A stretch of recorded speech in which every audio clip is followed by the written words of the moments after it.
Hello everyone! Welcome to my channel Bachelor Nation News fans. The sun was melting into the California horizon, painting the Bachelor mansion in gold.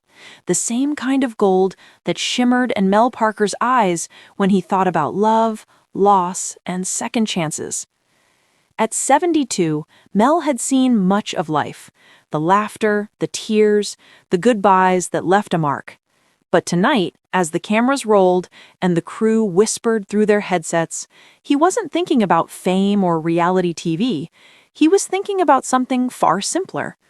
Who would hold his hand when the cameras turned off for good? Inside the mansion, 3 women waited for him: Cindy, Debbie, and Faith. Each one different, each one having touched a piece of his heart in ways he hadn't expected. Cindy, with her sparkling humor and soft confidence, had taught him to laugh again. Debbie, with her steady warmth and quiet strength, reminded him of the kind of love that outlasts the years. And Faith, mysterious, magnetic Faith, had shown him that passion never fades, even when the hair turns silver. But tonight wasn't about joy. It was about choices, the kind that tear a man apart. The mansion hummed with quiet energy. Roses lined the hallways, crystal flutes of champagne stood waiting. The final 3 were dressed as if stepping out of a dream. Glittering gowns, trembling hands, and hope shining in their eyes. Cindy stood by the balcony, watching the sun dip behind the palm trees. "I can't believe this is it," she whispered to Faith. "After all these weeks." Faith gave her a half smile. "After all these years," she corrected softly. They both laughed, but it was a brittle kind of laughter, the kind that hides fear. In another room, Debbie sat quietly, looking at an old photo tucked into her clutch, a picture of her late husband. He'd be laughing at me right now, on TV, chasing love at my age, but she smiled through the tears. He'd also tell me to go for it. When Mel appeared in the doorway moments later, every conversation stopped. He looked elegant in a tailored navy suit, his boutonniere a single ivory rose. His eyes scanned the room, and for a moment, just a moment, he seemed overwhelmed. "Ladies," he began, voice low but sure, "tonight's going to be hard. I just want you to know, no matter what happens, you've changed my life." 2 days earlier, the mansion was filled with laughter. The fantasy suite dates had just wrapped up, and the women were glowing, not just from the experience, but from the tenderness of being seen, truly seen, after decades of being someone's mother, grandmother, widow, or friend. Mel's first date was with Cindy, a retired teacher from Georgia with eyes that sparkled like summer. They had spent the day walking barefoot through the vineyards, sipping wine and talking about life. "You know," Mel had said as they watched the sun set, "I used to think love was something that happened once. You find your person, you lose them, and that's it." Cindy had smiled, brushing his hand. "Maybe love just changes shape, Mel. Maybe it comes back when we're ready again." It was the kind of moment that could melt hearts across America. With Debbie, things were different, deeper, quieter. Their date took place on a sailboat off Catalina Island. The sea breeze tangled her hair as Mel read aloud a letter he had written. "I've spent years trying to fill the silence she left. But being with you, it doesn't fill it. It turns it into music." Debbie had cried then, not because of sadness, but because she knew exactly what he meant. And then came Faith. Their date was electric, a motorcycle ride along the coast, wind whipping through their hair, laughter echoing over the roar of the waves. Faith was fire, adventure, the spark of youth rediscovered. But when they sat by the fire that night, her eyes softened. "You scare me, Mel," she confessed. He turned to her, surprised. "Why?" "Because I could fall for you completely," she said. "And I don't know if my heart can survive that again." He had no words, only the quiet ache of understanding. The night had arrived. The garden was lit with hundreds of fairy lights. The air was thick with anticipation, and the scent of roses. Jesse Palmer stood beside Mel, his voice gentle. "You ready, my friend?" Mel exhaled slowly, As I ever'll be. When the three women appeared, the music swelled. Each one looked breathtaking, but it wasn't the dresses or makeup, it was the vulnerability shining through. They were all risking their hearts. One more time. Mel took a deep breath. This has been the most beautiful, unexpected journey of my life. You've each shown me love in a different way. But tonight, I have to follow my heart, even if it breaks me. He picked up the first rose. His hand trembled. "Cindy," he said softly, "will you accept this rose?" Cindy gasped, eyes filling. "Of course, Mel." Applause broke out among the crew, but two women still stood waiting. Mel turned toward Faith and Debbie. His voice faltered. He looked at Faith, that spark, that wild freedom, then at Debbie, steady, loyal, the calm he could come home to. The silence stretched. Finally, he whispered, "Debbie." Debbie's eyes widened. She looked like she couldn't breathe. "Mel!" Faith's lips parted, tears forming. "So, this is it?" Mel's voice cracked. "I'll never forget you, Faith. You reminded me that life isn't over yet, that love can still be wild. But the life I see for myself now, it's with someone who feels like home." She nodded, her chin trembling. "Then promise me one thing," she whispered. "Don't let fear make you play it safe." He nodded, tears in his eyes. As Faith turned and walked away, America wept with her. The next morning, social media exploded. "Faith deserved better" trended on Twitter. Clips of her heartbreak played on every recap show. But Faith herself, ever composed, posted a photo of the sunrise over Malibu with the caption, "Sometimes love is about letting go." Meanwhile, Mel and his final two, Cindy and Debbie, were flown to Costa Rica for the final week. The chemistry between Mel and Cindy was undeniable. They laughed over coffee, danced barefoot on the beach, and shared quiet, stolen kisses that made viewers swoon. But when the cameras caught Mel staring out to sea, lost in thought, fans began to wonder, was his heart truly at peace? The next day, he had one last dinner with Debbie under a canopy of stars. She wore a simple blue dress, and her voice was steady when she said, "I know you have a connection with Cindy. I can feel it. But I also know what we have is real." He reached for her hand. "It is, Debbie. It's more real than anything I felt in a long time." She smiled softly. "Then say it unless you mean it." The finale night was filmed at a secluded villa overlooking the ocean, waves crashing below, roses framing the path. Mel stood there in his tux, waiting for the first limo. Inside the control room, producers whispered, "This is going to be emotional." The first limo door opened. Cindy stepped out, radiant in silver. She walked toward him, trembling but hopeful. "Mel, I never thought I'd feel this way again. You made me believe in love after loss. I'm ready for whatever comes next. If you are." He looked at her, his heart pounding. Then came Debbie, moments later. Grace in motion. She smiled softly, tears already falling. "Mel," she said quietly, "you don't have to say anything. I already know." He took a deep breath, eyes glistening. "This has been the hardest decision of my life. You both have shown me what love looks like in its truest form, laughter, patience, courage. But when I imagine the rest of my days, when I imagine waking up beside someone, growing old even older together, there's one woman who feels like forever." He turned toward Cindy. "Cindy," he whispered, "it's you." Cindy gasped, covering her mouth, tears streaming down. "Mel!" Debbie nodded slowly, heartbreak visible in her smile. "I'm happy for you," she said softly, though her voice trembled. Mel stepped toward her, taking her hands. "Debbie, you taught me what real love looks like. Not the kind that burns fast, but the kind that endures. I'll never forget that." She nodded, kissed his cheek, and walked away, the kind of exit that would make history on The Golden Bachelor.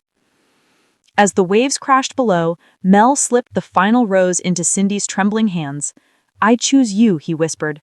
And when they kissed, under that glowing Costa Rican sky, America believed, once again, that love can find you at any age. A year later, Mel and Cindy sat together on their porch in Georgia, sipping lemonade, holding hands as the sun went down. "Do you ever think about faith?" Cindy asked quietly. Mel smiled softly. "Every now and then. She was part of the journey. But this is home." Cindy leaned her head on his shoulder. "Then I guess the journey was worth it."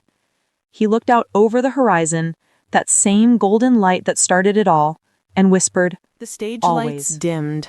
The audience murmured with excitement. It had been 3 months since the finale aired, and tonight, America was ready to see them again. Mel, Cindy, and yes, Faith. Host Jesse Palmer smiled at the camera.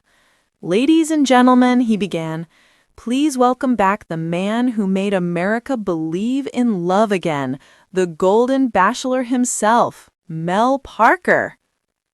Applause thundered.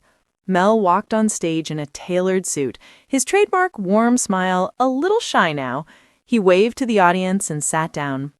"Mel, it's been a few months since we saw you choose Cindy in Costa Rica. How's life been since then?" Mel chuckled softly. "It's peaceful. Beautiful. I think we both still wake up some mornings and can't believe this happened, that it's real."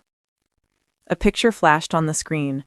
Mel and Cindy at a lake house, holding hands, surrounded by their grandkids. The audience awed. "But," Jesse said carefully, "we also know that this journey left a few hearts broken. Have you had a chance to talk with Faith since that night?" Mel's expression softened. "No, not since she left. I've thought about her, though, about how brave she was and how grateful I am for the way she showed me what it means to live again." The audience was silent for a heartbeat. "Would you like to see her tonight?" Jesse asked gently. Mel nodded. "I'd like that very much." The return of Faith. The music swelled, soft piano, nostalgic and aching. And then she appeared. Faith walked out, radiant in a deep emerald dress, her silver hair glowing under the studio lights. The audience erupted in applause. Mel stood immediately. "Faith," he said, his voice thick with emotion. She smiled, eyes glistening. "Hey, Mel." They hugged, long and tender, the kind that holds years of unspoken words. When they finally sat, Jesse leaned in. "Faith, you were a fan favorite. America was heartbroken right along with you. How did it feel watching it back?" Faith took a slow breath. "It hurt. More than I expected. I thought I was ready for whatever happened, but seeing him choose someone else, it's like reliving every goodbye you thought you'd healed from." She paused, looking at Mel. "But I also saw the love in your eyes, Mel, and I couldn't be angry about that. You were honest. That's rare." Mel nodded, visibly moved. "I never wanted to hurt you. You brought color back into my life when I thought everything was gray. You'll always have a place in my heart." Faith smiled softly. "And you and mine." The audience clapped through their tears. Cindy joins the stage. When Jesse announced Cindy's name, the crowd cheered. She walked out glowing, wearing a soft pink dress that shimmered under the lights.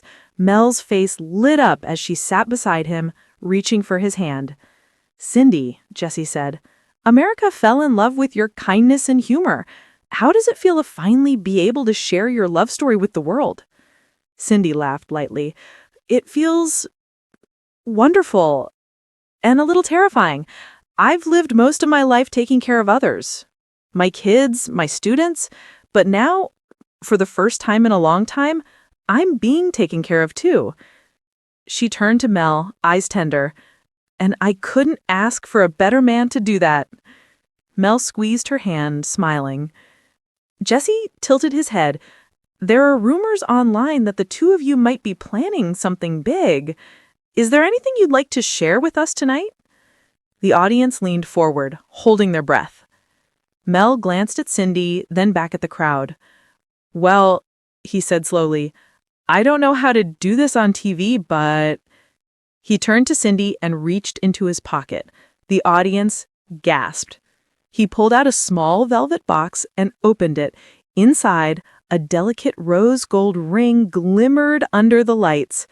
"Cindy," he said, voice trembling, "I've already given you a rose. Now I want to give you forever. Will you marry me?" The studio erupted in cheers, screams, and applause. Cindy covered her face, crying, "Yes, Mel, of course I will." Confetti rained down as Mel slipped the ring on her finger. They stood, hugging as the audience stood to their feet. Jesse grinned. "Ladies and gentlemen, our first Golden Bachelor engagement." After the show, Faith sat quietly backstage watching Mel and Cindy take photos for the press. A producer approached her gently. "You okay?" Faith nodded. "I am. You know, I thought watching them together would hurt, but it doesn't. Not anymore." She smiled faintly. "I think I just needed to see that he's happy, that we both got what we came for." "What's that?" the producer asked. "Hope," she said simply.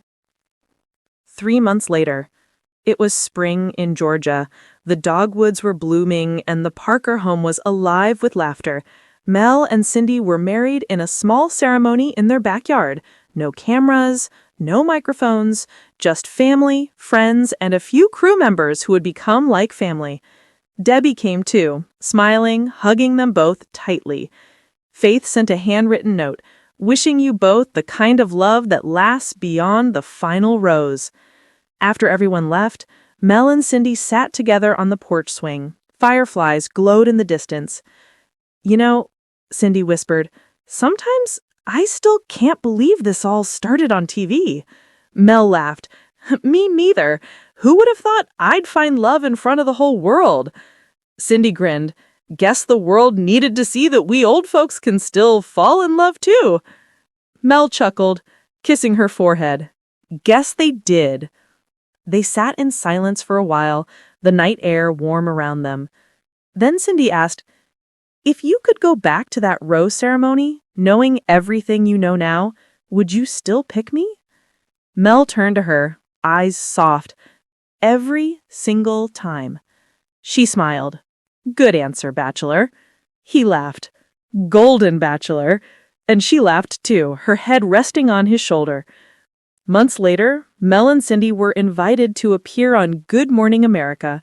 The segment opened with footage of them gardening, cooking, and dancing in their kitchen.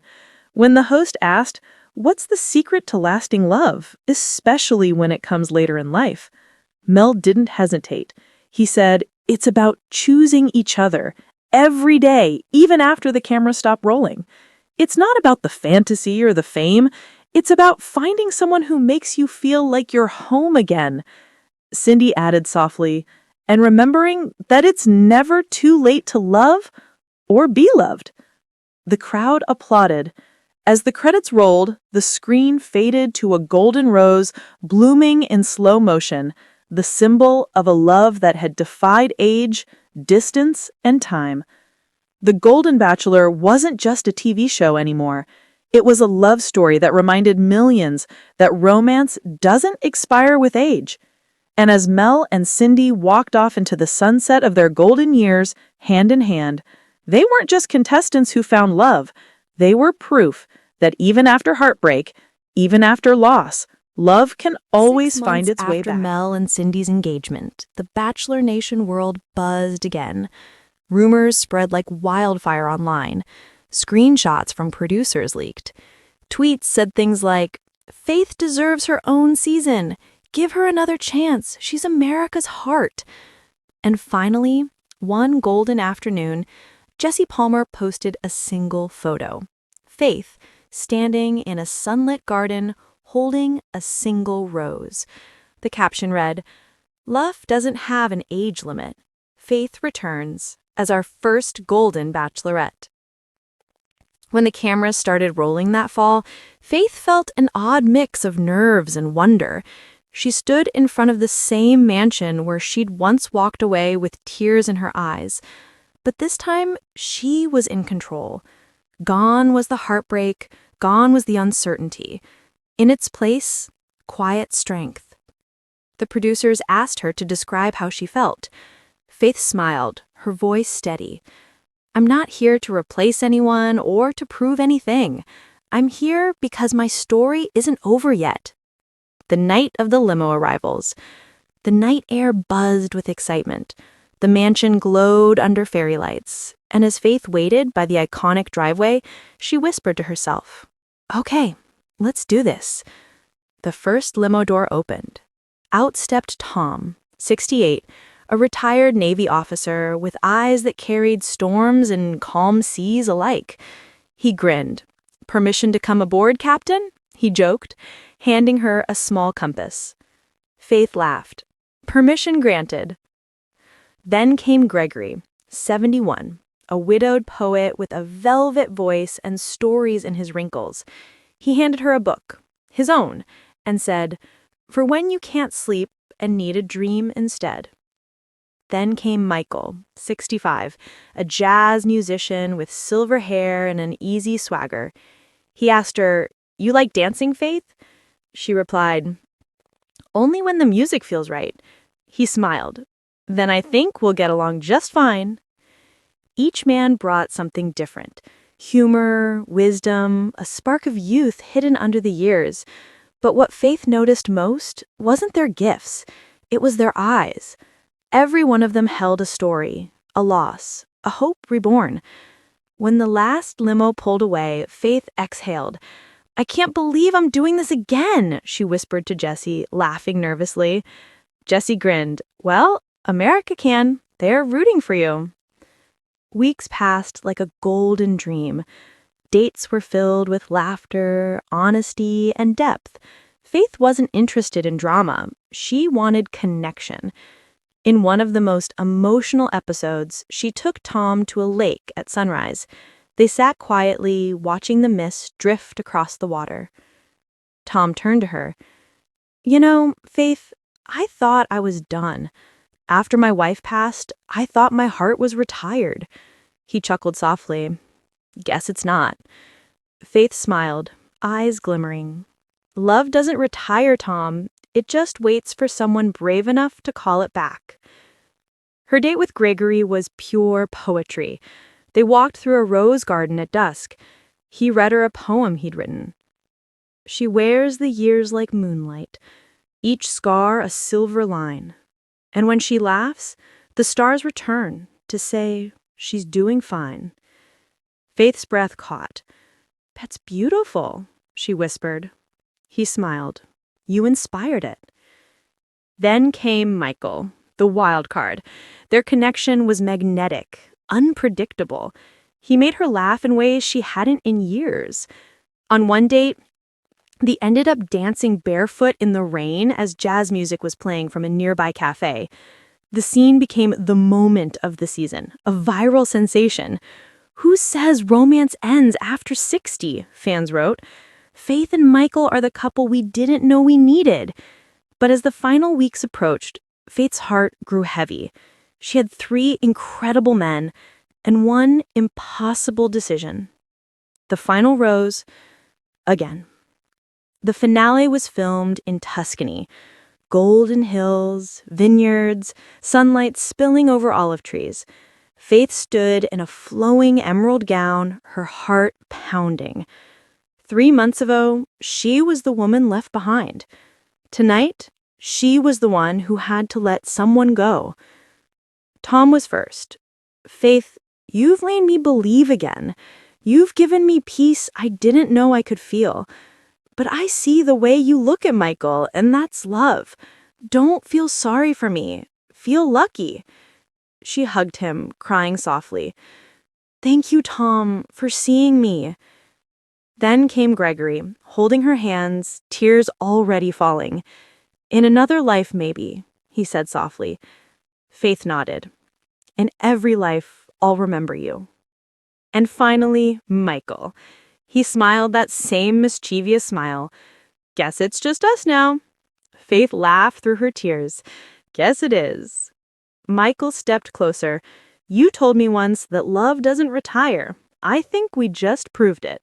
She looked at him for a long moment, at the lines around his eyes, at the kindness in his grin, and then whispered, Michael, will you accept this rose?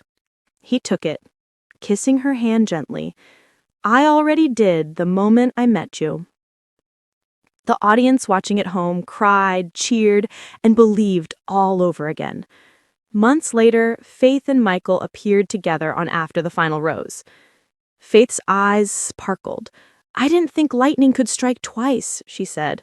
But it did, and it looks like silver this time. Michael smiled.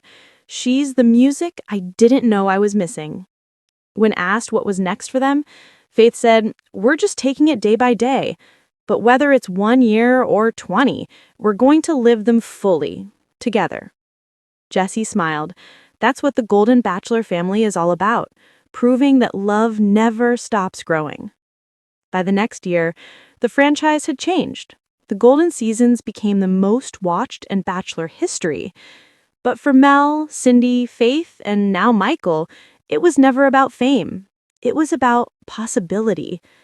Mel and Cindy often visited Faith and Michael at their vineyard in Napa.